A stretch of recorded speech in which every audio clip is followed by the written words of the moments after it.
ఈరోజు చెప్పబోయే అంశం ఏంటంటే చింతలు ఎవరికి వస్తాయి, ఎవరైతే చింత చేత బాధపడుతున్నారో దేవుని యొక్క లేఖనాల నుంచి మనం ధ్యానిద్దాం. అసలు చింత అంటే ఏంటిది? ఆందోళన, బాధ అని అంటారు.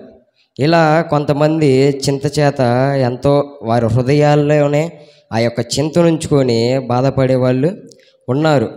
ఇలా చూస్తే 2 సమూయేలు గ్రంథము 13వ అధ్యాయము 2వ వచనాన్ని చదువుదాం. 2 సమూయేలు గ్రంథము 13వ అధ్యాయము 2వ వచనాన్ని చదువుదాం.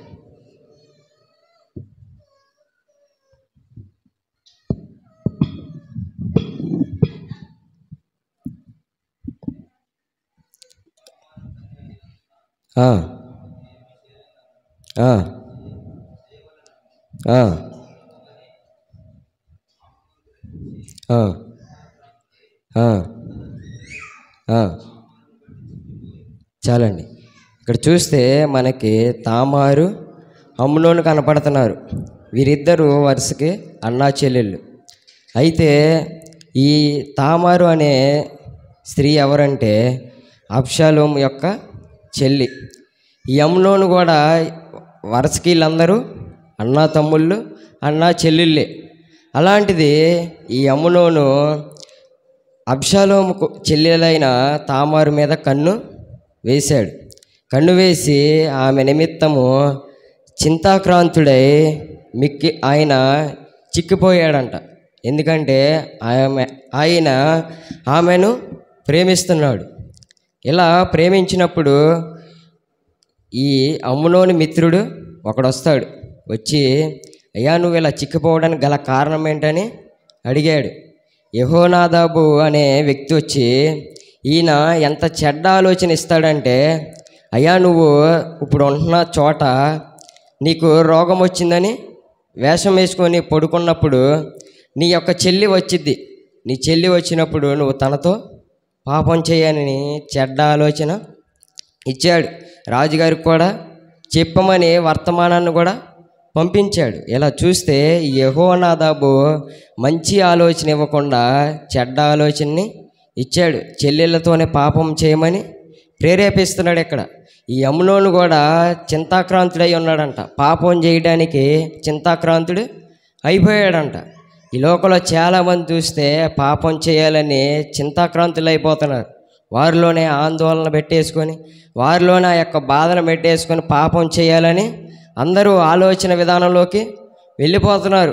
ఈ ఆలోచన విధానంలో మన ముందు కనపడేది చెల్ల, అక్క, మనకంటే పెద్దవారా లేదో అని చూడట్లేదు, కానీ వీరు పాపం చేయాలని చింతాక్రాంతులు అయిపోతున్నారు. అమ్నోను చెల్లని కూడా గ్రహించుకోలే. చెల్లితో ఎవరన్నా పాపం చేస్తారా? ఈ తామారు వచ్చి భోజనం వడ్డించినప్పుడు చెల్లెలతో పాపం చేయమని అడిగాడు. ఈమె ఏమంటదంటే, నువ్వు రాజుని అడుగు, రాజు నన్ను నీకు ఇస్తాడు, మనం ఒప్పించుకొని నన్ను పెళ్లి చేసుకొని అన్నాడు. అయినప్పటికీ ఈ అమ్నోను తనలో ఎంతో పాపం పెట్టేసుకొని, తనలో ఎంతో పాపం ఉండడం బట్టి చెల్లెలతోనే పాపం చేసేసాడు. ఆయనలో ఏముందంటే పాపం చేయాలనే చింతాక్రాంతుడైపోయాడు. ఎప్పటి నుంచి చూస్తున్నాడు. ఈమె సుందరవతి అని చూశాడు. ఆమెను తన మనసులో ఉంచుకొని ఎప్పుడు వస్తుందా అని అవకాశం ఎదురు చూశాడు. యెహోనాదాబు వచ్చి ఏమన్నా మంచి ఆలోచన ఇచ్చాడంటే మంచి ఆలోచన ఇవ్వాల. చెల్లెలతోనే పాపం చేయమని చెడు ఆలోచన ఇచ్చాడు. లోకంలో చూస్తే చాలామంది స్నేహితులు కూడా పాపాన్ని ప్రోత్సహించే వాళ్ళు ఉన్నారా లేదా? చాలామంది ఉన్నారు. పాపాన్ని ఎవరన్నా ఖండిస్తే వీడు చెడ్డ స్నేహితుడు అంటున్నారు. పాపాన్ని ప్రోత్సహించేవాడిని మంచి స్నేహితుడు అంట. ఎందుకంటే వీరు పాపం చేయడానికి అవకాశాలు కల్పిస్తున్నాడు కనుక వీడు మంచివాడు, ఇది నువ్వు చేసిన చెడురా అని చెప్పినవాడు చెడ్డవాడైపోతున్నాడు. యెహోనాదాబు కూడా తన చెల్లెలతో పాపం చేయమని చెడ్డ ఆలోచనను ఇచ్చాడు. యమ్నోను కూడా పాపం చేసేసాడు.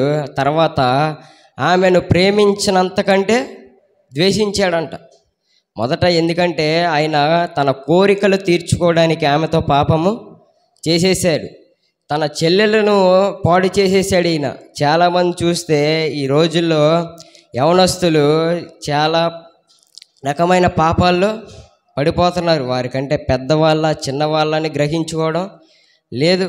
ఎందుకంటే వీరు చింతాక్రాంతులు అయిపోతున్నారు. యవన ప్రాయంలో శరీర ఏచ్ఛలని యవనేచ్ఛలని వారిలో ఉన్నప్పుడు పాపం చేయాలని ఆశ పెరిగిపోతుంది. ఈ ఆశ పెరిగిపోవడం వల్ల వీరు ఎవరితో పాపం చేస్తున్నారు వీరికి తెలియడం లేదు. ఇక్కడ అమ్నోను చెల్లెలతో పాపం చేసినట్టు ఈరోజు వావి వరుసలు లేకుండా పాపం చేసేస్తున్నారు.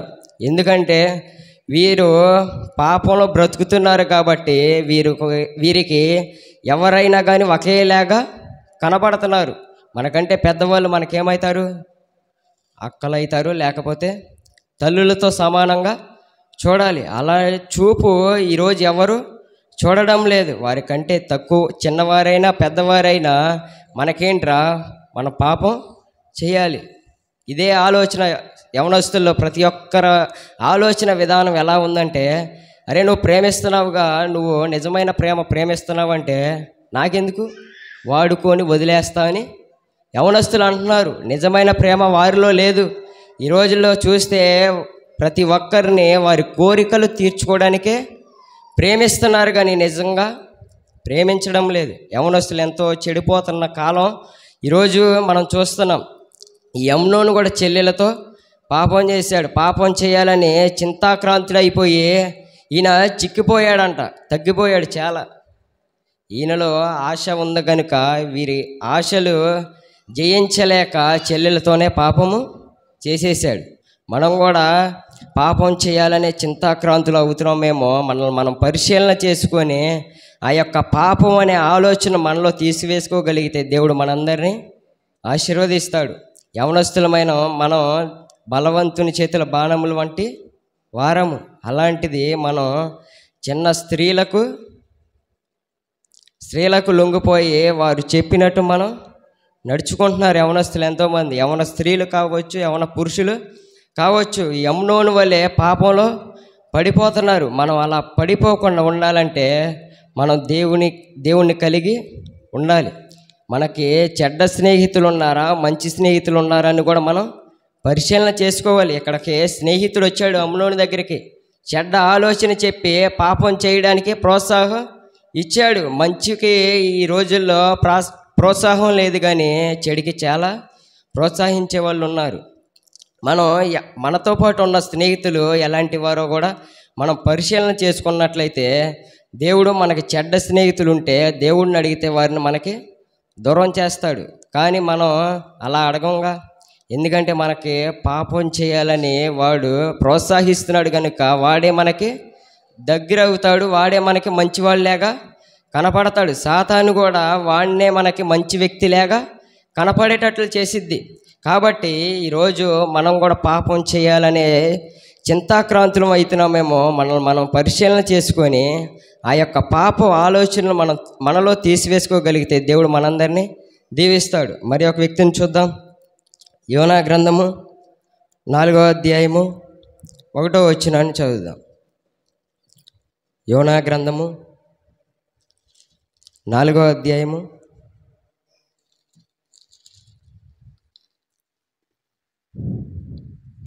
1వ వచనాన్ని చదువుదాం.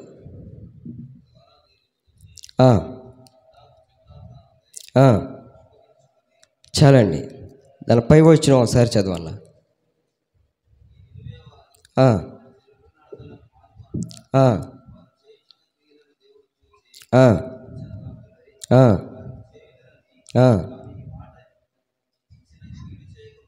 చాలండి.